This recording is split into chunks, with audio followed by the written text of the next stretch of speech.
Welcome to another edition of HorseCenter, everyone. I am Brian Zipsy, and as always, I have the excellent pleasure of being joined by my co-host to the East Coast. That's Matt Schiffman. How are you today, Matt?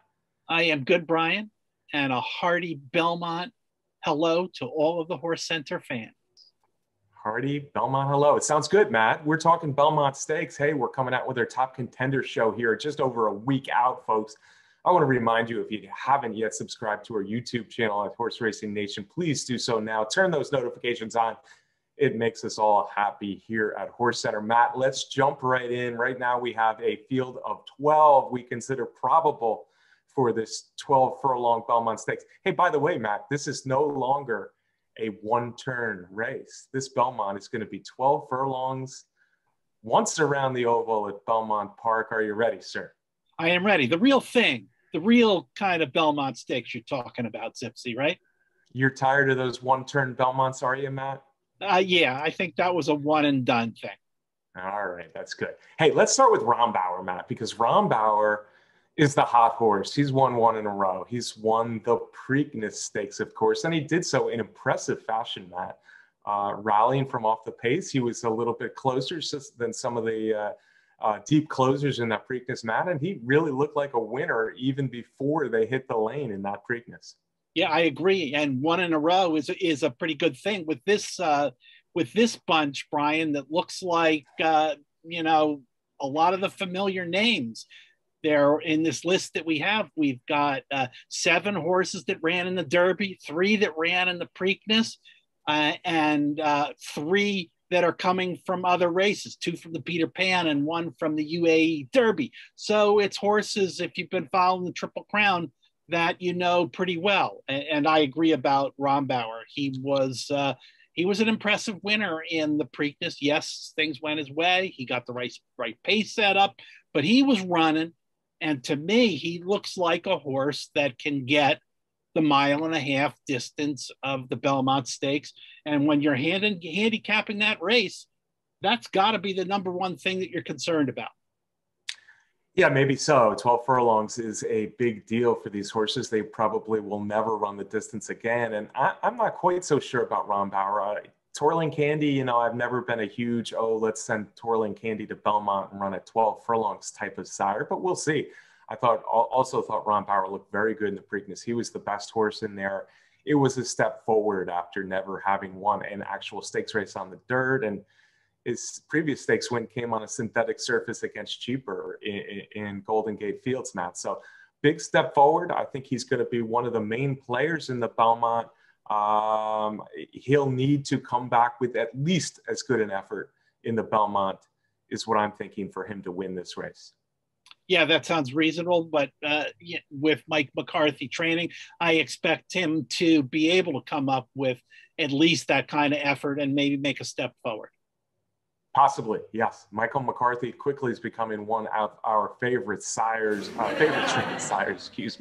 of our favorite trainers, really doing a good job. And of course, Ronbauer was kind of his coming out party. Matt, I think the favorite, though, is not going to be the Preakness winner. I think the favorite will be Essential Quality. Essential Quality, of course, the 2-year-old champion, was undefeated when he went into the Kentucky Derby as the favorite, Matt. Wide trip. He kept coming, but he really wasn't able to quite kick it in late down the stretch at Churchill Downs. He was not able to. And whether it was the 10 furlong distance that was catching up to him, or the fact that the Churchill Downs race course this spring meeting has been that kind of track where even still now it's very hard for horses to go by other horses, I'm not sure. But now Essential Quality is going to have to go 1.5 miles.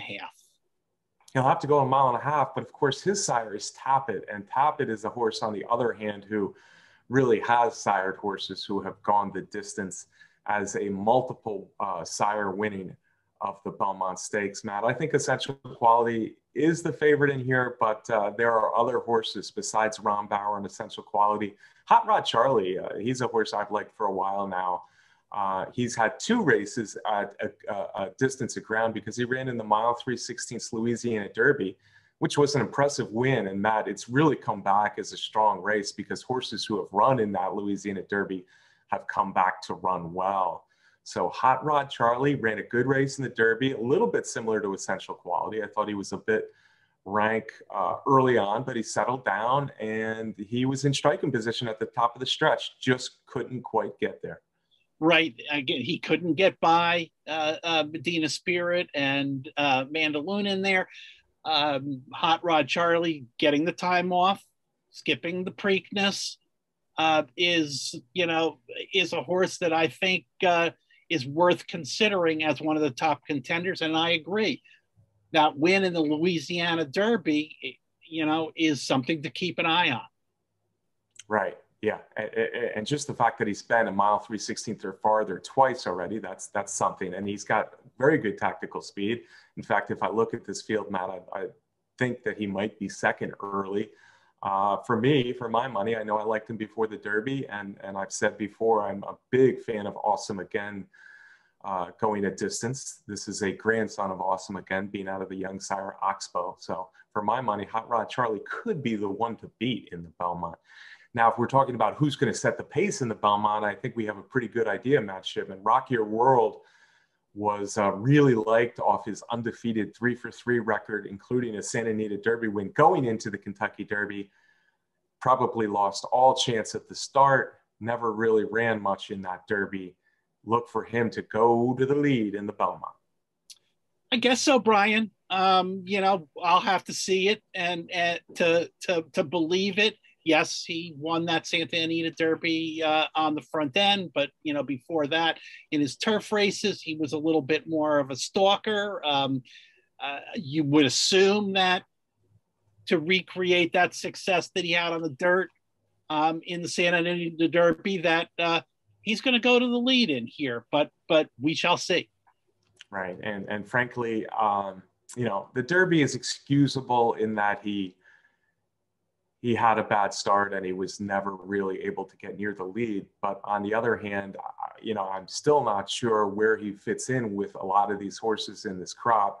A lot of these horses have run against each other, Hot Rod Charlie and Essential Quality, for instance. So we need to find out more about Rock Your World. But right now, I would say his only chance to win the Belmont is if he goes wire to wire. That's certainly not true of Todd Pletcher's horse, Matt, and his name is Known Agenda. Known Agenda finished 9th in the Kentucky Derby, which I know was a disappointment to many, you included. Known Agenda, the Florida Derby winner, looks like a horse who should like a distance. Yeah, and you're talking about horses that we're familiar with, that have faced these 3-year-olds before. The win in the Florida Derby, that was a big victory, and that alone makes him a contender. He was 9th in the Kentucky Derby. Not a terrible performance, but certainly a bit of a disappointment. But Pletcher was ready to say, okay, we're on our way to the Belmont Stakes, and Pletcher Derby runners skipping the Preakness have done well in the past, but we'll see. He's going to have to get back to that Florida Derby performance that we saw. Right, and Matt, I'm still not sure if this horse is fast enough. I don't know if he's proved that he's fast enough to beat the best of this crop, but he looks like he's bred for it, and he kind of has the physicality of a horse who should appreciate 12 furlongs at the very specific racetrack of Belmont Park. It takes a strong horse to run 12 furlongs at Belmont Park well. Known Agenda kind of looks like that to me. On the other hand, I don't want him loitering back at the back of the pack early. I think he needs to show a little bit more interest early, but he's a horse who could very well like this trip. As is another horse, Matt, who's very interesting to me. He's the son of Dubawi. And we haven't seen him in America yet, but one of the top trainers in the world says he's always thought this horse is crying out for a distance. He looked like it running down the stretch of that UAE Derby. I'm talking about Rebels Romance, making his first start since a big win in that UAE Derby. And he'll get the services of big money Mike Smith, who hasn't been winning the big money very much lately, but obviously a very experienced rider on board. Rebels Romance has been in New York, has been at Belmont Park for a good few weeks now, partially having to clear quarantine, but getting familiar with his surroundings. And hey, Charlie Appleby is a big money trainer in Europe. Oh, absolutely, Matt. And I kind of like the fact that Rebels Romance has been working out at Belmont Park a little bit more often than we see the American horses do. I think this horse might have some real hickory to him, and that could prove a very good quality when we get down to the final quarter mile at the Belmont Stakes.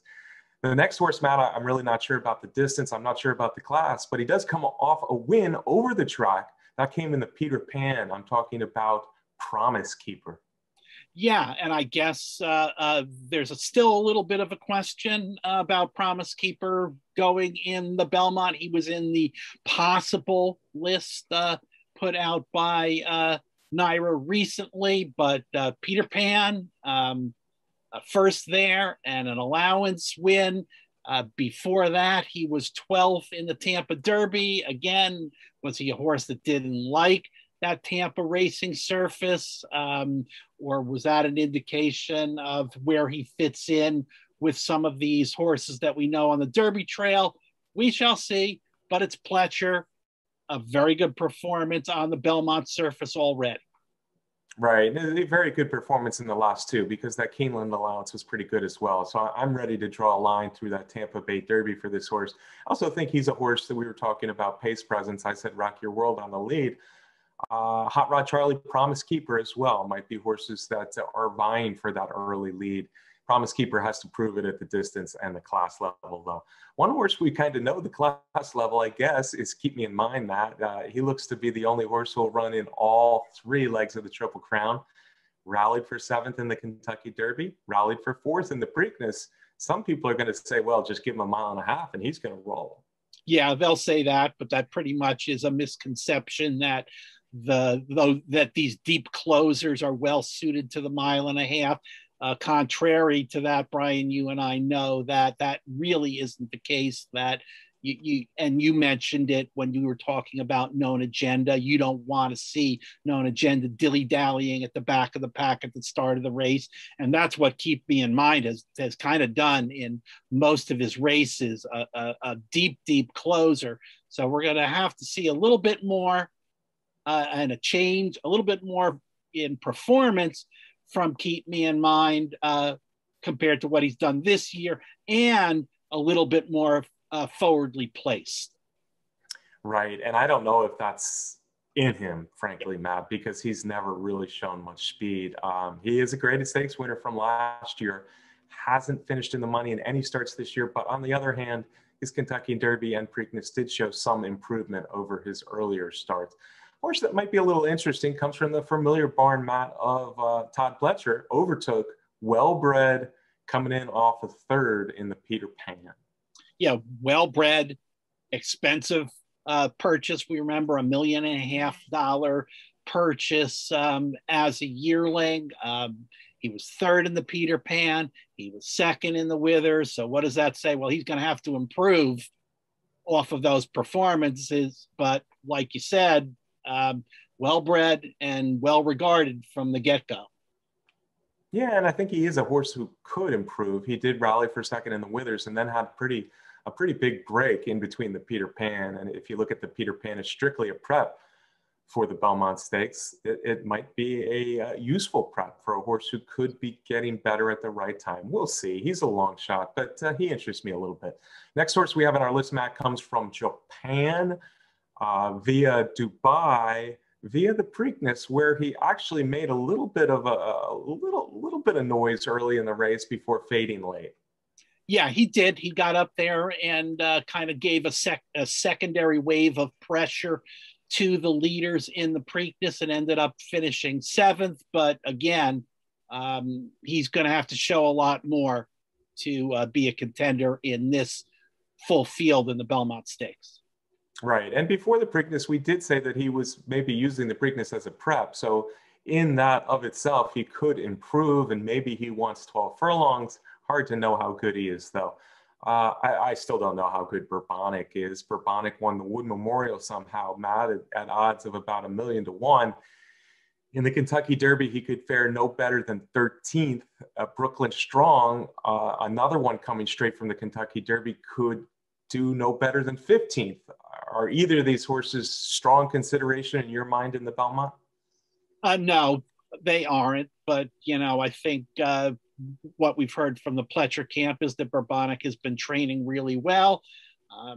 He seems like a horse who can get the 1.5 mile distance, however. It's possible. I'm not sure. And right now, I don't have a super strong feeling about how good this crop is, or at least how good the crop is that we're seeing in these Triple Crown races, Matt. So maybe we could be looking at a long shot, and maybe Bourbonic is one of the places to look. All right, folks, that's our early list of our top contenders. Hey, Matt, do me a favor. I didn't ask you before the show, but if you had to give me a few top contenders for the Belmont Stakes right now, who are maybe your top 3 or 4 or so? No, my top pick without question is Ronbauer. I'll give you that without question.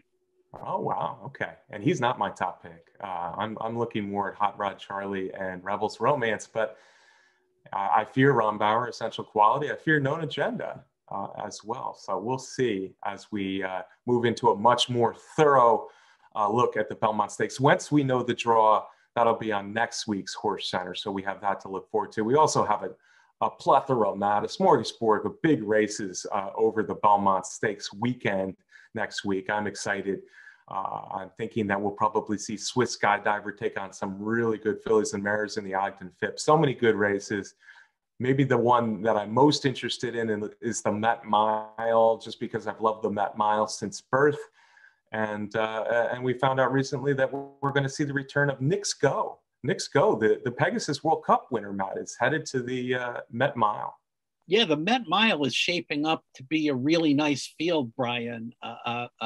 Major stakes winners this year, horses coming back from last year, who in their most recent race have been super impressive. So a really nice field, and the thing I love about the Met Mile is the matchup that you get in there between horses that are more sprinter types, horses who 6 furlong and 7 furlongs is their calling card, going up against horses that are a little bit more of distance horses that have shown that they can run a mile and a 16th, 2 turns, 1 turn. I love that matchup in there. But in recent years, it is those router types that have won the Met Mile more often, although Matoli, the great sprinter, is a recent winner of the Met Mile. Yeah, and I think it's a good mix, Matt. It's a kind of a perfect conflict, as you said, between horses who prefer to go maybe 7 furlongs or shorter versus horses who like a mile and farther. So the Met Mile, 1 turn at Belmont, has always been a race I've loved. They've always drawn good horses. I'm a little worried that this field is looking a little short now, but maybe we'll get some good horses to fill in. I think Nyxgo could be vulnerable in his first race back as the favorite, coming off of 4th in the Saudi Cup. Yeah, I guess that's possible. Maybe a little short, Brian, in numbers in terms of the field size, but right now it's, I think, pretty strong in quality. Okay, all right. I was trying to get you to talk a little bit about Nyxgo, Matt, but let's move on. Next on our list is Silver State. Silver State, Matt, has a 5-race winning streak since returning last fall. Yeah, son of Hard Spun. Steve Asmussen trains, and I mentioned Matoli before, so Asmussen knows how to win the Met Mile. Won the Oaklawn Handicap Grade 2 most recently, and a couple of other stakes at Oaklawn Park. So this horse is on a roll, but this is the Met Mile, Brian. This is the Met Mile. I think Silver State's for real, and I think Silver State's a horse that can win from 7 furlongs to 9 furlongs. So I think this might be a good spot for the Oaklawn Handicap winner, who I think people tend to discount just a little bit, but maybe that won't be happening for too much longer for this horse coming from Kentucky and Oaklawn Park and just winning, doing what he has to do to win. Asmussen also won a recent Met Mile with Beat Jersey, so he's been a successful trainer in the Met Mile in recent years. Another successful trainer in New York for sure, Matt, we've already talked about him a bunch on the show already, is Todd Pletcher. Todd Pletcher has Dr. Post, who was relatively lightly raced, threw in some good races as a 3-year-old, the son of Quality Road did. He's only had one race this year, but it was a mile stakes win in the Westchester. Yeah, and he's a Pletcher horse who showed promise as a 3-year-old and started to live up to that promise a little bit more as the year went on. But I thought his debut this year in that Westchester, the main local prep for the Met Mile, going that 1-turn mile, stamped him as a 4-year-old now who could be a big threat in the Met Mile. Sure. Dr. Post is a horse who I as well think could move forward as a 4-year-old. He ran third in the Belmont, but he just never quite reached where I thought he might reach last year. We'll see about this year. Promising return in the Westchester. The other big name I have on my list, Matt, and he probably should be a bigger name than I think he is, but Mischievous Alex, a good sprinter at 3, has become really good at 4. He's dominated in all 3 of his starts this year, including a bang-up win in the Carter. Yeah, I agree with that assessment, Brian. This is a horse who could easily get overlooked a bit when you talk about some of the other horses that are likely to start in here.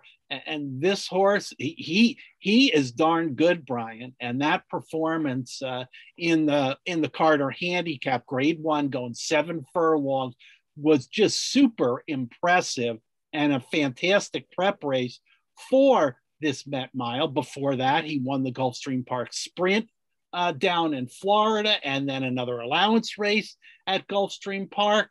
He is a winner at a mile going 1 turn as a 3-year-old in the Gotham. He's got all the credentials for this Met Mile. Right. I think he's a very interesting horse in here. And the first 3 horses we mentioned really are all horses who like a mile or a little farther than a mile, maybe. So Mischievous Alice adds that sprinter, really good sprinter mystique to the Met Mile.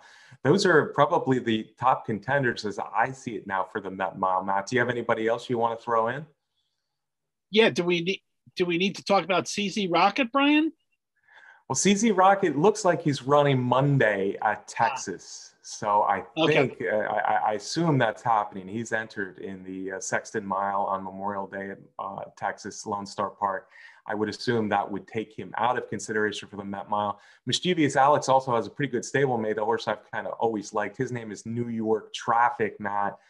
I have a feeling that if Mischievous Alex is the horse from the Safi Joseph barn, though, that we'll see New York Traffic maybe show up at Monmouth Park instead of the Met Mile as well. Yeah, well, we know he ran well at Monmouth Park last year in the Haskell when he gave Authentic a scare, but very nice debut for New York Traffic. It wasn't a New York bred allowance race, but he won that race easily. Right. So he would be a nice addition for this Met Mile, but I have a feeling the Salvatore Mile might be the path they go with the other Safi Joseph, because as I said, he has Mischievous Alex. All right, Matt, that's our look ahead to June 5. And like I said, we're going to do a whole lot more about it, folks, next week. But let's get down to business of some picks. We're going to look at the Matt Winn, Matt. Before I do that, though, boy, there's a lot of Matts going on. Let's talk about Matt Schiffman's wild ride Preakness weekend, because he left me back in the dust handicapping. And Matt, just a wonderful job of picking winners, long shots, top picks. You did it all with the 3 races we only looked at 3 races for Preakness weekend. Well done. Are we getting that on the board? Can you run through your winning picks from that weekend real quick? I can. It turned out to be a big weekend, and I hope you HorseCenter fans use some of those picks. And for those of you that were busy giving Brian and I a hard time in the comments section about our handicapping skills, well, okay, yeah, I loved Army Mule, not Army Mule, Army Wife, excuse me, in the Black Eyed Susan to start things off at 9-2. My top choice on that same day, we had the Pimlico Special, and both you and I, Brian, you too, we both had Last Judgment as our long shot pick. He wasn't such a big long shot, but it was another winner in there. Those were consecutive races that could have given you a nice daily double. It gave me a nice daily double. And of course, on Saturday, Ronbauer was my Preakness long shot. Again, ended up being another 9-2 shot, but in the 2-day daily double with Army, Wife, and Ronbauer for $2, that paid $137, and I had it more than once. Not bad work if you could do it. I wasn't betting Preakness weekend. I should have been betting and just betting your horses, Matt. Well done. Let's get some more winners, though. Back to work. Let's talk about the Matt Winn, Matt Schiffman. Looks like we have a field of 8 set for an interesting race here. 3-year-olds going a mile 16th at Churchill Downs Saturday evening at Churchill Downs. And I think the favorite's going to be Obasa, Matt, who was my top long shot in the Kentucky Derby. And I thought he ran pretty well when he finished 5th. Yeah, I thought so too. So not all of the horses that ran in the Kentucky Derby are coming back in the Belmont Stakes. We've got a couple of them coming up in the Matt Winn. And I think both of the horses from the Kentucky Derby are going to be top betting choices in there. Obasa is likely to be the morning line favorite for trainer Greg Foley, was 5th in the Kentucky Derby. Another one that came out of that Louisiana Derby that we talked about earlier in the show. I give Obasa a big chance to win this Matt Winn. Right, and I do think Obasa will be the favorite in here. I've been on him, you know, like I said, he was my long shot in the Kentucky Derby, but I think this is a very vulnerable favorite in that he's coming out of 2 longer races. I said I like that for Hot Rod Charlie because he's got to run a mile and a half, but now Obasa is coming out of a mile 3/16 Louisiana Derby where he rallied well, and a mile and a quarter Kentucky Derby where he rallied well. I think it might be a little tough in a mile 16th race, and this is a mile 16th race without a lot of speed. Even though he's stabled and doing well at Churchill Downs, I'm going to try to beat the favorite in here. And the horse I like best, Matt, is second on our list. His name is Helium. I really thought Helium was up against it, only having 2 sprints as a 2-year-old and then having only the mile and 16th Tampa Bay Derby. But I thought he ran a pretty good race in the Kentucky Derby. He was involved for a long time before fading late to finish 8th. Yeah, a good performance. 8th place. He was 38-1 in that Kentucky Derby, but that certainly came because of the unique approach that the ownership group and Mark Casse took, saying they're going to just train right from the Tampa Bay Derby to the Kentucky Derby, and yeah, 8th place was a decent performance. So got to be taken seriously in the Matt Winn. Right, and he's a horse also stabled at Churchill Downs for trainer Mark Casse. I just think this race makes a lot of sense for him. He is a horse who I think is bred for more for middle distances than a mile and a quarter. So the fact that he was still there as they turned for home in the Kentucky Derby off of only 1 race, I thought was pretty darn impressive, actually. So I like him here. He's got more speed than Obasa. I think that's a good deal for him too. But as much as anything, I think he's more of a mile and 16th horse. He won the Tampa Bay Derby at a mile and 16th, and he won twice as a 2-year-old going even shorter. So I like Helium on the cutback in distance. Another horse, Matt, I think is going to get a lot of play. This is a Juddmonte Farm homebred, Brad Cox. All the signals point to Folsom getting some action. He's actually undefeated on dirt after running 4 times on the turf. Yeah, he's the winner of 3 wins out of 4 starts, and that move from turf to dirt hit Folsom right between the eyes with a really impressive victory in the Oaklawn Stakes earlier in the year. It's Brad Cox, so we get so used to his horses coming out and firing, and maybe, I'm not sure, he's going to be 3rd choice, and I guess that's a pretty good price on this horse. Yeah, I'm kind of looking at it a different way. I think he is going to get bet, Matt, and I'm just not sure that he's worth it. I fear Cox like everybody else does in the racing world nowadays. But Folsom, I just haven't liked the 3-year-olds that ran at Oaklawn Park this year. They haven't done much, and I didn't think that Oaklawn Stakes was a very good field that he beat by a length and a half or so. Having said that, I realize he's a threat. He could be getting better, and he's a danger in here for sure. I think another horse is a danger in here is Ready to Pounce, Matt. He's got some similarities to Folsom, although while Folsom's had 6 lifetime races, Ready to Pounce has only had 2, but he too went from turf to dirt and he liked going to dirt in his last start. Yeah, he did. That was a big move. Was able to get a victory at Keeneland on the dirt for a relatively low profile trainer. Yeah, he's one that you're going to certainly get a decent price on. Yeah, and I know it's maiden company coming up to stakes, so it's a big ask. But I thought that maiden win was good enough. In the turf debut, he really was way back and he rallied pretty nicely. So I think he's a horse with some talent at least, and maybe a horse who could run a good race here. Another one who I think could be a little closer to the pace in a race without a lot of pace. Dale Romans has a couple in here, Matt. Sitting on Go and Southern Passage. Neither have any speed.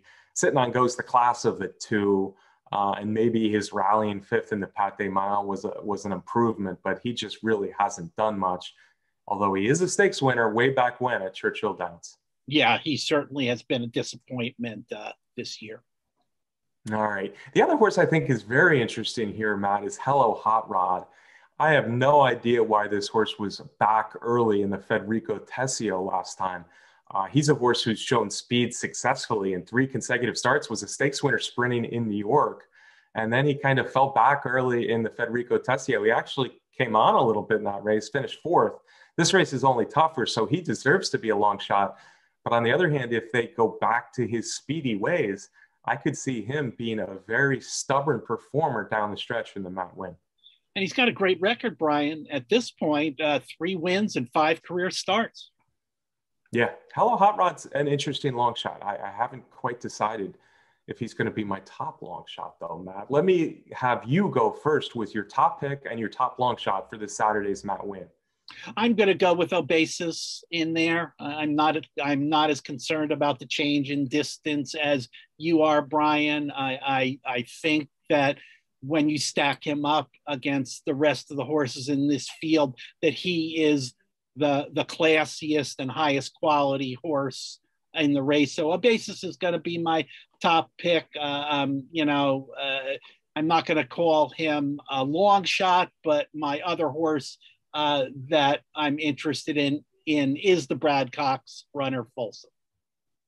All right, I'm going to go with 2 other horses completely, Matt. I really do think Helium proved something to me, both in the Tampa Bay Derby and then in the Kentucky Derby. I think he's a horse with some real talent.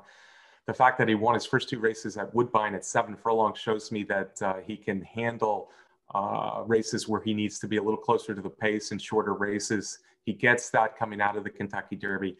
He's my pretty strong pick to win this race for trainer Mark Casse. I'm hoping that he could even drift up to the 3rd choice behind your 2 in here.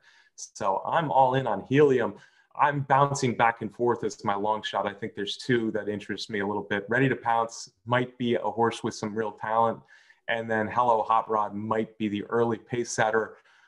Who's my top long shot going to be? I'll say Ready to Pounce just on his potential. All right, Matt, that's our picks for the Matt Winn. I hope you do as well as last time we made picks, or maybe I will take over the mantle this week with Helium. Matt, can I get a parting shot from you, my friend? Hey, it's your turn this weekend, Brian. Good luck with those. We'll be back next week with our Belmont Stakes show, and we'll pick out some of the races on the undercard on Saturday that we're interested in. I assume, Brian, we'll be back on Wednesday for the show. That's the plan, Matt. Wednesday next week, Belmont Stakes, Met Mile, maybe a little talk about the Ogden Fix, the Ogden Phipps, the Acorn, so much more. In the meantime, folks, have a wonderful Memorial Day weekend. I want to thank our sponsor, Derby Wars, the best contest site out there. We need to thank our excellent producer, the most excellent producer, Tony Bada Bing, for all his help putting together the show, Candace Curtis for the race graphics, and of course, all you for watching every week. We sure do appreciate it here on HorseCenter, folks. We'll see you right here next week.